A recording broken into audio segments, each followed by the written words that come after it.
All started with a camping trip. Me and my girlfriend, let's just call her Lee, were young and dumb, blissfully unaware of the cosmic curveball life was about to throw our way. Picture this: crisp mountain air, crackling campfire, the Milky Way sprawled across the velvet darkness. Textbook postcard perfect. Except the postcard ripped in half when we woke up the next morning, disoriented, clothes rumpled, and with a gaping hole in our memories where the previous day should have been. We brushed it off as a weird shared dream, a glitch in the matrix, but a niggling unease settled in our gut, a premonition of things to come. Back in the familiar chaos of college life, things got weirder. Lee, normally the picture of health, started experiencing these unexplainable physical oddities: dizzy spells, nausea, heightened sensitivity to light. Then came the bombshell: pregnant. Impossible. She was on the pill religiously. The doctors were as confused as us, their tests revealing nothing out of the ordinary. Yet, as the weeks ticked by, the strangeness intensified. Lee's body became a battleground, her health fluctuating like a runaway roller coaster. One week she'd be glowing, energetic, the next, pale and listless. The baby inside her, meanwhile, seemed to be defying the laws of biology, growing at an alarming rate. The ultrasound session was disturbing. Before Lee and I knew what we were looking at, the technician ended the session. She seemed disturbed, leaving with no explanations given. Both Lee and I were beyond bewildered, bordering on desperation. My countless calls to the specialist's office only yielded the frustrating response: "The doctor is busy. He will call you back." But that call never came. Determined to uncover the truth hidden in those ultrasound images, I took matters into my own hands, parking myself near his car after his workday.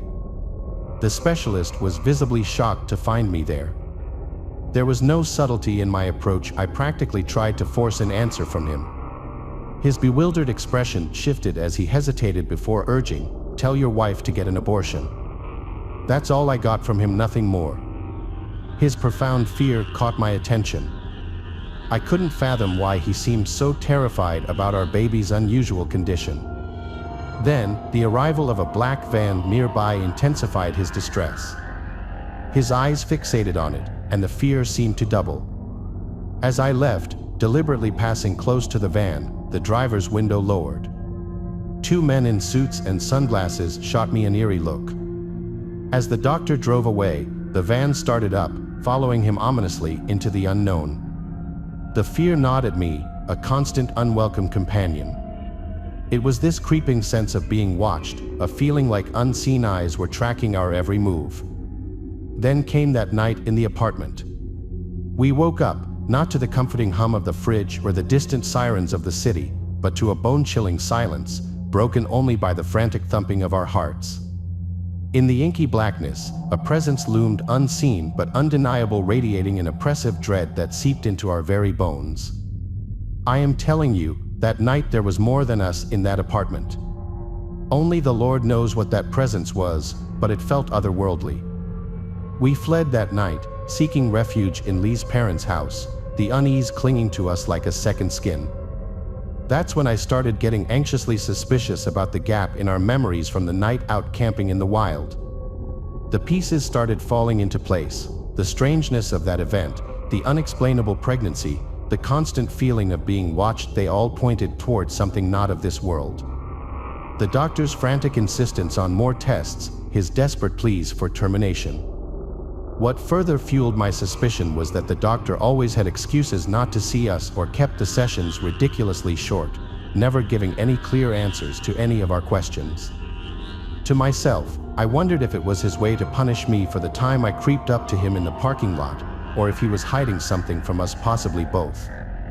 This wasn't a normal pregnancy. This was something else entirely. God knows what. Lee, bless her heart, refused to listen. Motherhood blazed in her eyes, a fierce determination that trumped logic and fear. She was going to have this baby, no matter what the test said, no matter what dark secret it held.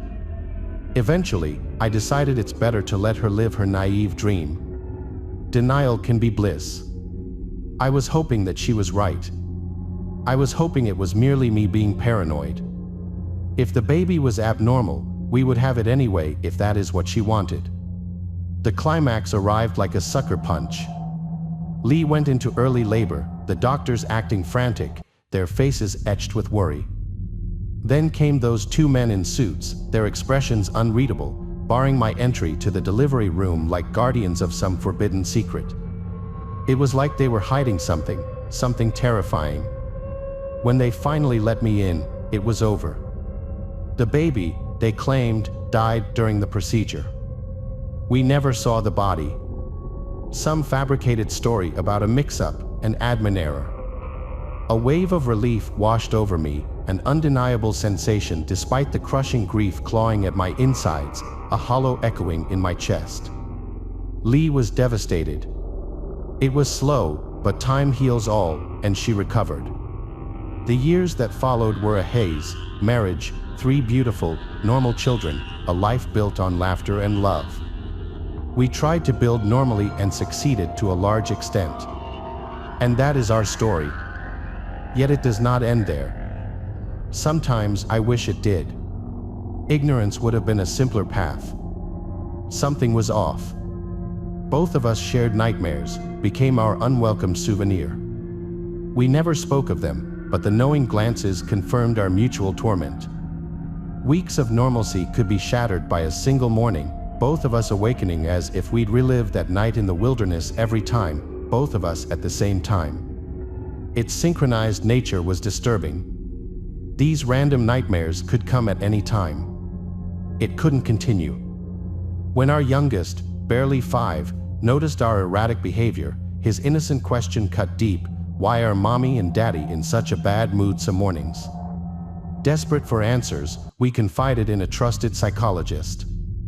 He suspected suppressed joint trauma and referred us to a hypnotherapist and her practice partner. Our separate but simultaneous sessions with the 2 hypnotherapists uncovered the horror.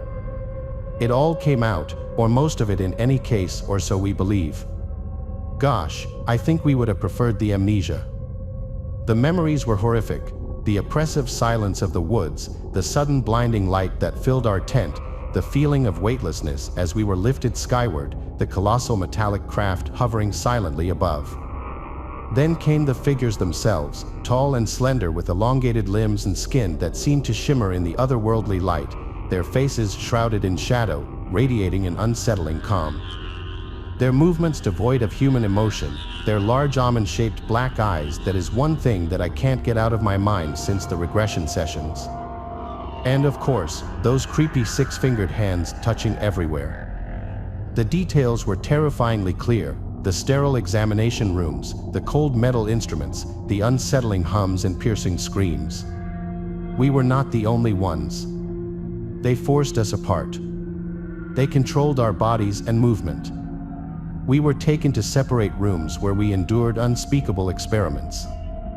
From me, they extracted samples, a primal instinct telling me it wasn't what later transpired with Lee. For her, they did something far more monstrous, invasive, and unbelievable, manipulating her body and planting the unwelcome seed of that child. We didn't know their motives, but had to endure their cold touch and emotionless indifference. Emerging from the therapist's office, we clung to each other, trembling, tears mingling with the bitter sting of confirmation. Those fragmented memories finally coalesced into a horrifying whole, confirming our darkest suspicions. We weren't just abducted, we were subjects in some experiment, unwilling pawns in their grand design. Regular therapy sessions became our battleground, where we wrestled with the horrific memories and lingering trauma. Despite the semblance of normalcy we rebuilt, the shadows of our experience clung to the corners, whispers of what if clinging to the air. But the heaviest shadow loomed large: the baby, the one we lost. The burden became unbearable, a weight threatening to crush us both. I embarked on a mission for answers, tracking down the retired doctor across state lines in a Sarasota restaurant. Years etched on his face mirrored our own. He unveiled the truth: the 6-digit codes on tiny limbs, the oversized head, the huge black eyes like bottomless voids. Each unsettling detail chipped away at our hope, while the revelation of its survival, spirited away by shadowy figures claiming government affiliation, plunged us into a new abyss of fear and confusion. There's more to the story, secrets too unsettling to share in the open, but one even if the answers lead us deeper into the darkness.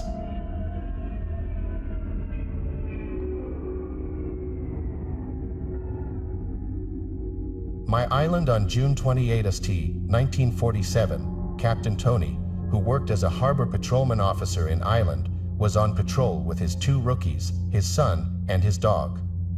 However, this was no ordinary day at sea. When Tony gazed up into the sky from his patrol boat, he saw 6 aircraft floating around 1,500 feet above his watercraft. The objects were reported by Tony and his crew to be made of a reflective material and were shaped like flat donuts, about 100 feet in diameter.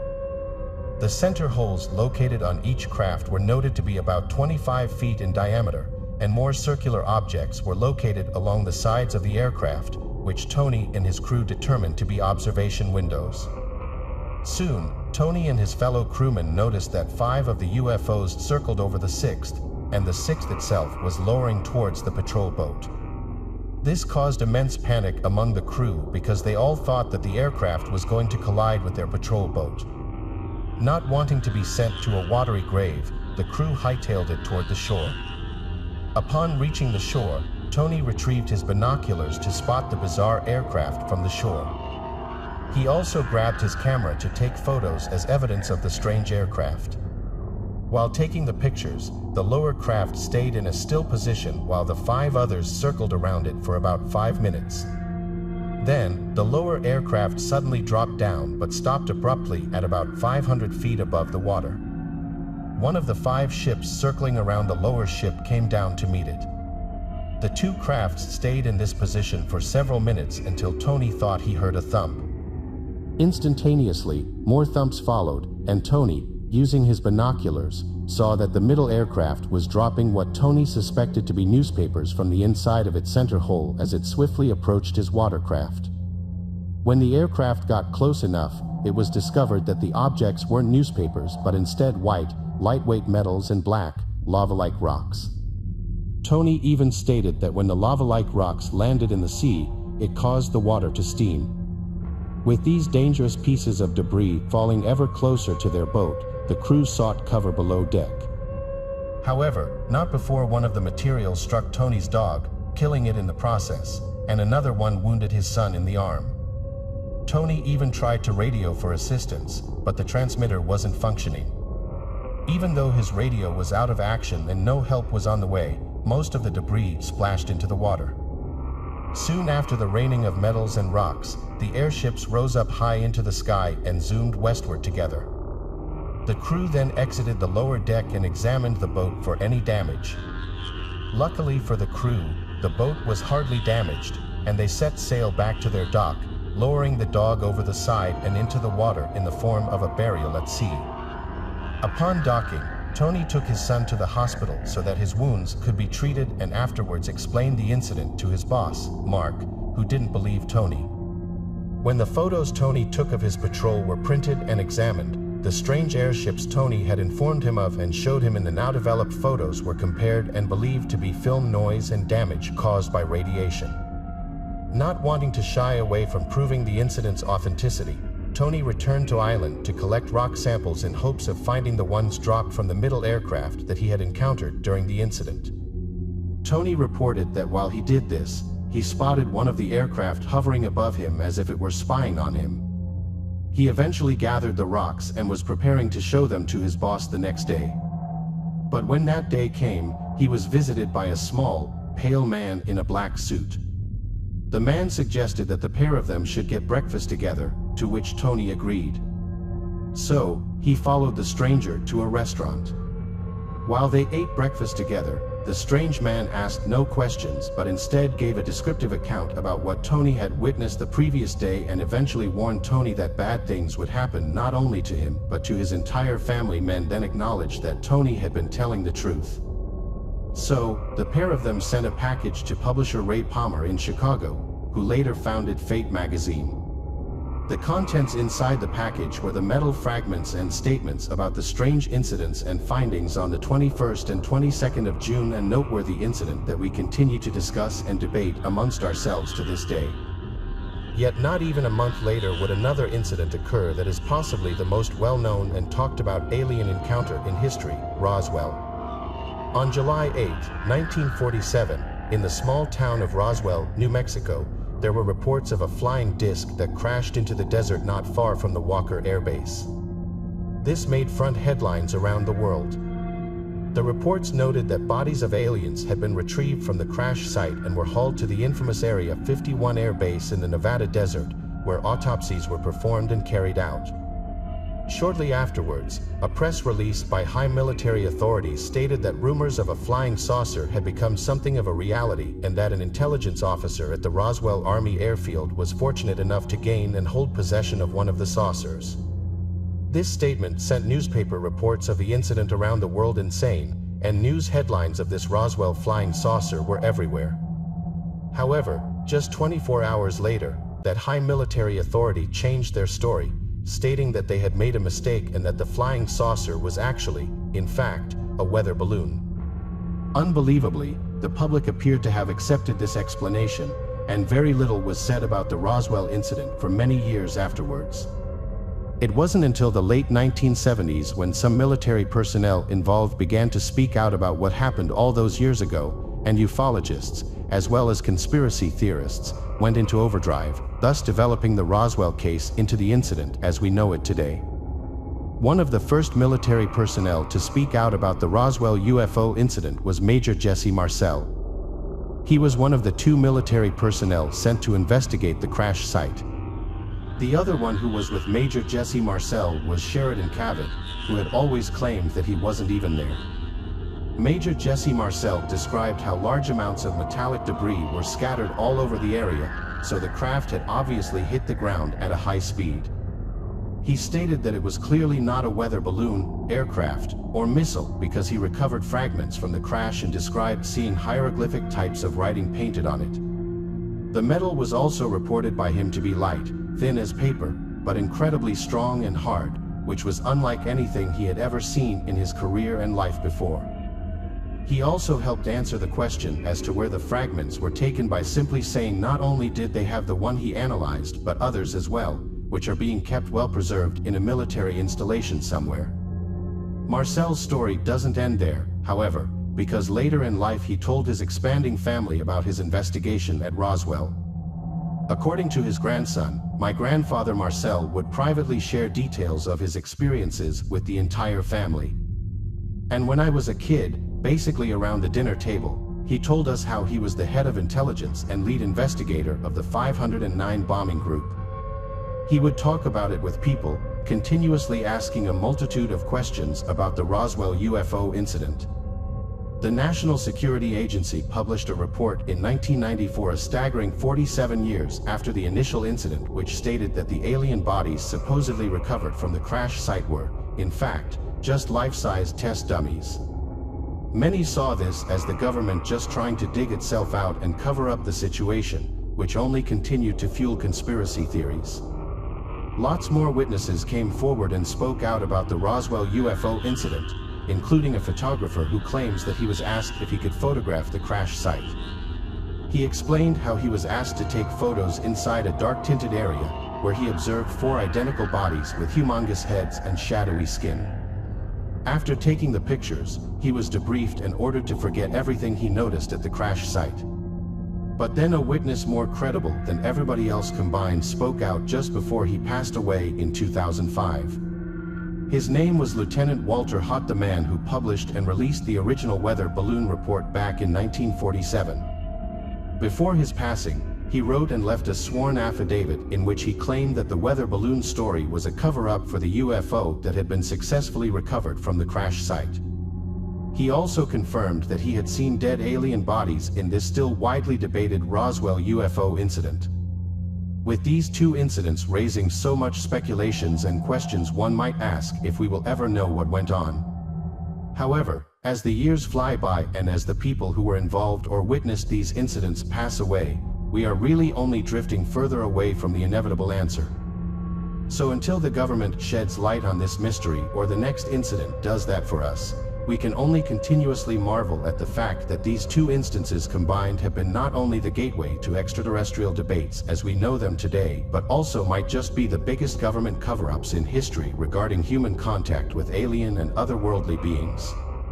Though these two events are the most widely renowned encounters with extraterrestrials, thousands of encounters have been reported throughout the world to the present day. I never told anyone this story because I never thought they would believe me. I was home alone one evening and had gone to sleep for the night. I lived with my significant other and 2 indoor cats, but she was out of state traveling for business.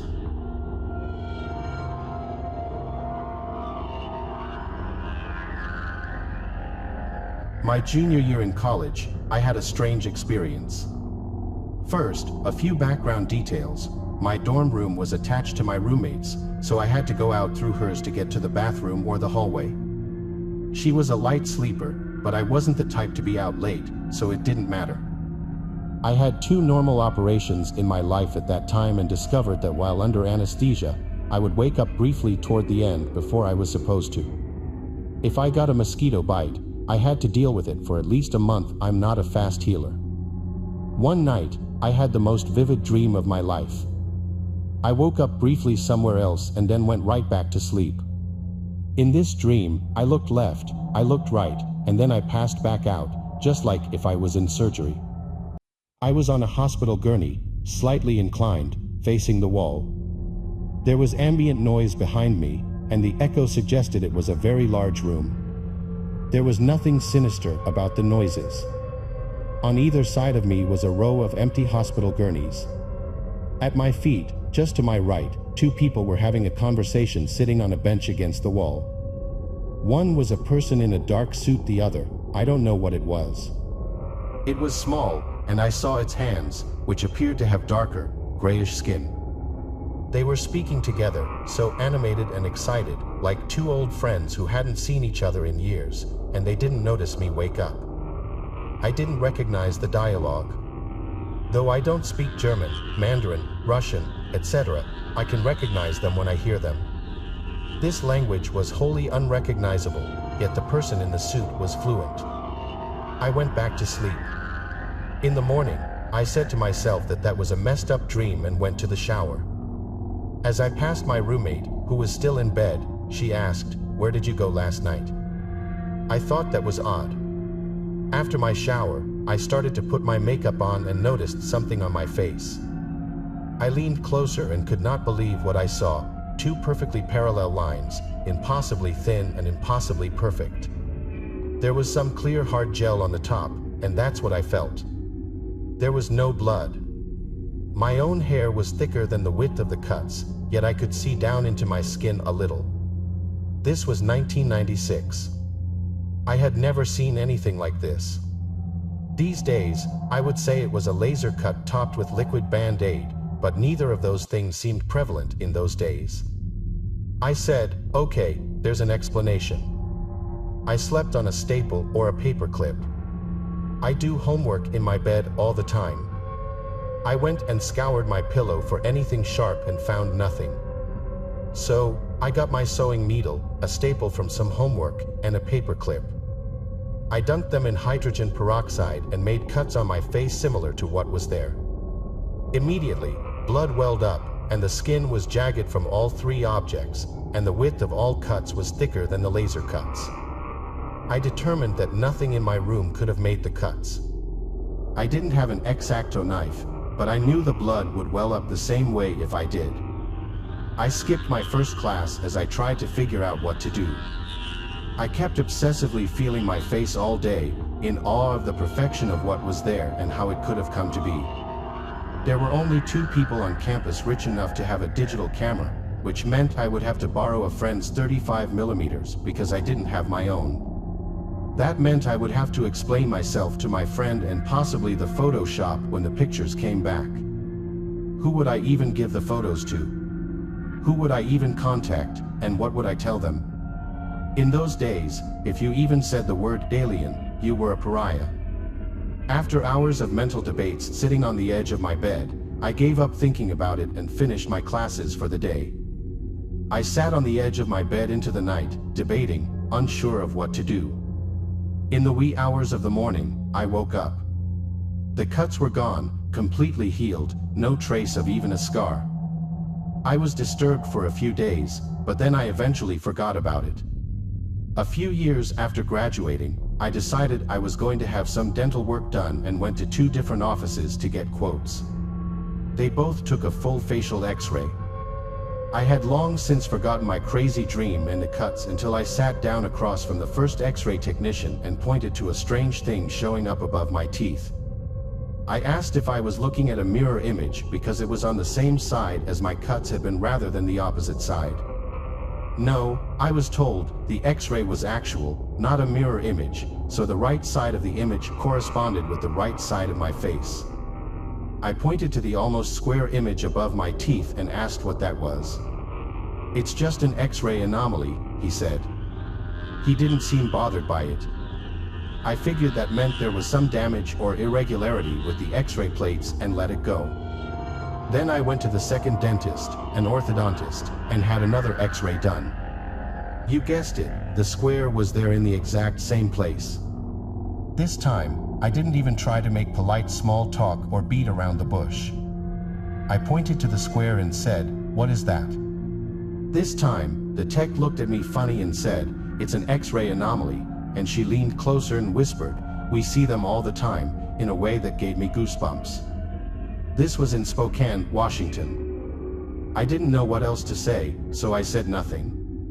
Could it be that whatever negatives or plates or whatever they used for an X-ray were damaged in exactly the same spots and exactly the same shape? Maybe, I guess. I don't know much about X-rays. But after that, I reflected on my situation. I don't feel freaked out, but I think there might be something in my face put there by somebody else. Here's what I know, we do this all the time to other species. We chase them in helicopters, shoot at them with tranquilizer darts, take rectal temperatures, take blood samples, stamp radio tags in their ears with no regard to if it hurts or the trauma of the event, or if their furry buddies will ostracize them later because they have something funky on their ear. In my situation, I was clearly well cared for, if it really happened at all. Someone was there as some kind of representative on my behalf. I was handled in such a way that if I didn't have a weird metabolism, I wouldn't have known what even happened. I never once felt pain. My cut healed instantly. If this is some kind of research-driven radio tag for the purposes of data collection or preservation of habitat or species, like we would do, they did it with far more regard for me than we have for other species on our own planet. I don't know what might happen if I get another X-ray 20 years later. I have tried to look when I go through airport security if anything shows up on the image we see in the booth, but I don't see anything. Surprisingly, I'm okay with this. I think it might just be science and nothing nefarious or evil. I wish my consent to be asked first, but I suppose it's hard to ask for consent when you're not even supposed to exist.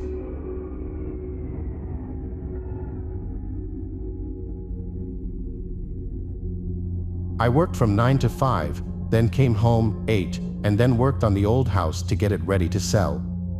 One night, after an exceptionally long and rough night of working on the house, I was on my way home when I saw in the sky something that routinely is not there. I stopped to watch the object only to see it not move at all. Now, realize this is around 1 a.m., and it's not a hot air balloon or anything like that, especially since I have never seen one in my area of Ohio. What I was looking at was an oval. It was wider than it was tall. The object, as many people explained, was not giving off light but was illuminated, if that makes any sense. I was so tired I almost wanted to shrug it off, but I just couldn't for some reason. Not only was it way too bizarre, but what I had been wanting for the last 48 years was happening right before me, my first and so far only UFO sighting. To say I felt spooked would be an understatement. I got back into my car and drove the short 1,000 feet or so to get to my driveway and to the safety of my new home. I knew there were details I was not able to see because of the way the craft was illuminated. Then it dawned on me, nobody's gonna believe me. So, at 1:30 a.m. on a school night, I went into the house and scared my daughter and son by waking them up to witness what was in the sky. I hoped to God it would be there still, and sure enough, it was sitting right there where I left it. I am covered in goosebumps just recalling my daughter's reaction. My son was a huge skeptic, but even at the age of 12, when he witnessed it, looking back, he knows what it was. I saw fear in his eyes. He stayed out with us for about a minute or two, then went back inside. My daughter and I were almost speechless. It was beautiful in a way, but we both agreed that it gave off a feeling of fear or dread, like we were not supposed to be seeing this. Then it struck me, I should get some binoculars. I happened to know right where they were because I did most of the boxing for our move. I grabbed the binoculars and was stunned at what I saw. The best I could describe it was it looked totally old on the bottom, like it was made from old clad iron ships long ago, pounded out metal, like with rivets and seams. The top looked very modern, I guess you could say. I remember it had something that resembled what I would call headlights on the back window, like some old cars. I also remember the top almost being shaped like a genie's lamp. My daughter looked through the binoculars and had a terribly similar description. Then I saw something that freaked me out even further. It now looked as though the craft was sitting on a long, thin, yellowish pedestal. I could not figure out what I was now seeing. I gave the binoculars to my daughter, by the way, she was 16 at the time, and asked her to explain to me what she saw at this time, what had changed. I could hear the absolute fright and quiver in her voice. I will never forget what she said. "Dad, there's a beam of light coming out from under whatever it is. I'm scared, Dad. I think we should go in." We could not shake that feeling of fright and the feeling that we should have never seen what we did that night. Both of our bedroom windows faced out directly where this craft could be seen. I found out later my daughter stayed up until morning on live video chat with her friends, absolutely terrified. After showering, I laid in bed exhausted but overwhelmed by what we just saw. It was at this point that I noticed the craft was moving, but at such a slow rate it was undetectable until I was able to compare it to something stationary, which was my vertical windowsill. I will never forget that dull, eerie, pale yellow light this craft illuminated. I forgot to mention that if you held out your arm, the craft was just slightly larger than the width of your thumb, if that makes any sense. I was told later that that is quite large. Eventually, the craft traveled out of sight, and I crashed from exhaustion.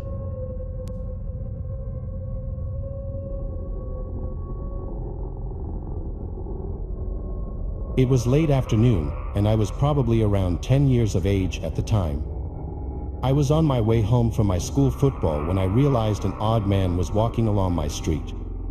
At first, I stopped walking and examined the man for a moment.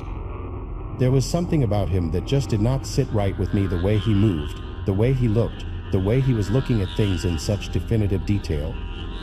I could not really put my finger on it. All I knew was that his presence made me feel extremely uncomfortable. I went and sat behind a car so he could not see me, and I waited for a few moments as he walked into somebody's driveway out of view. I ran back to my house, which was only a few doors down. It did not take me too long to reach my driveway. However, when I stepped onto my driveway, I felt like I was being watched. I did not look back. I rushed into my house to tell my mom and grandparents what I had just seen. Of course, they just brushed it off and made an excuse for it to not be some kind of alien man.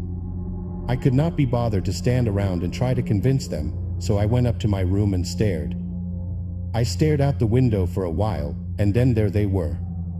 My window looks out into the driveway, so I could see him clearly. He was tall, maybe 6'5" or so, and extremely skinny. His neck was abnormally long, and his shoulders were narrow. He wore a white sports jersey and a pair of baggy jeans. The top of his head was large and veiny. Overall, he was a weird-looking person. I bolted downstairs with the most intense adrenaline rush I had ever had to tell my family. Out of breath, I stuttered out my words, and they walked out into the living room to take a look for themselves. My mom's face turned pale as she stared into the eyes of the person who was now stood up right against the living room window, so close, in fact, that you could see the condensation from his breath on the glass. He gently pulled up a notebook from his pocket and started writing. As this happened, everything was quiet, and everybody was frozen in place. It was the eeriest atmosphere I have ever experienced. A few seconds passed, and he finished taking his notes. He strolled back to the driveway. Still pale, my mom turned to me with an expression of terror and complexion. The only thing we knew to do from here was to contact the police, which we did. However, they looked for this man all over the neighborhood and could not find him anywhere. Overall, this experience has probably been one of the most bizarre and terrifying I have ever had. I am hoping someone can help me figure out what happened here. I'm hoping somebody can tell me who or what this thing was. I've read a lot of things online, and this sounds a lot like abductions I've heard in the past. Luckily, I didn't get abducted, but what do you guys think?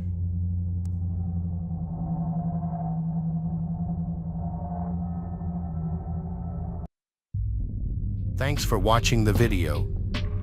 Subscribe to the channel and turn on notifications to watch the latest videos.